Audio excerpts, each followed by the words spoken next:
GCC രാജ്യങ്ങളിൽ തൊഴിൽ തേടുന്നവരാണോ നിങ്ങൾ? എങ്കിൽ തീർച്ചയായും GCC വാറ്റിനെ കുറിച്ച് അറിഞ്ഞിരിക്കണം. എന്താണ് GCC? GCC എന്നാൽ ഗൾഫ് കോർപ്പറേഷൻ കൗൺസിലിനെ സൂചിപ്പിക്കുന്നു. അതായത് UAE, സൗദി, ഒമാൻ, ഖത്തർ, ബഹ്റിൻ എന്നീ 6 GCC രാജ്യങ്ങൾ ഉൾപ്പെടുന്ന ഒരു intergovernmental and political economic യൂണിയനാണ് GCC. 2018 തുടങ്ങി ഈ രാജ്യങ്ങളിൽ GCC വാറ്റ് അപ്ലൈ ചെയ്തു വരുന്നു. ഓരോ രാജ്യത്തിനും അവരുടേതായിട്ടുള്ള GCC വാറ്റ് റൂൾസുകളുണ്ട്. GCC വാറ്റ് നടപ്പിലാക്കിയ ഓരോ സ്ഥാപനത്തിനും അവരുടെ purchase, sales, input tax, output tax എന്നിവ കൃത്യമായി റെക്കോർഡ് ചെയ്യേണ്ടതുണ്ട്. കൂടാതെ തന്നെ tax reconciliation, tax filing, invoice preparation എന്നിവ കൃത്യമായി റെക്കോർഡ് ചെയ്യേണ്ടതുണ്ട്.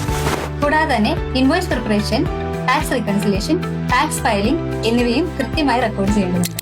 GCC രാജ്യങ്ങളിലെ പ്രമുഖ കമ്പനികളുമായി അസോസിയേറ്റ് ചെയ്ത് live project, hands on training, good mentorship എന്നിവ ഞങ്ങൾ പ്രൊവൈഡ് ചെയ്തു വരുന്നു. പഠിച്ചിറങ്ങിയ ഏകദേശം 100ഓളം കാൻഡിഡേറ്റ്സിനും വിവിധ GCC രാജ്യങ്ങളിൽ തൊഴിൽ തേടാനായി എന്നതും ഞങ്ങളുടെ വലിയൊരു അച്ചീവ്മെന്റ് ആണ്. നിങ്ങളുടെ കരിയർ റീസ്കിൽ ചെയ്യാനും അപ്സ്കിൽ ചെയ്യാനും ആഗ്രഹിക്കുന്നുണ്ടോ? Please contact GTech Perumbavoor.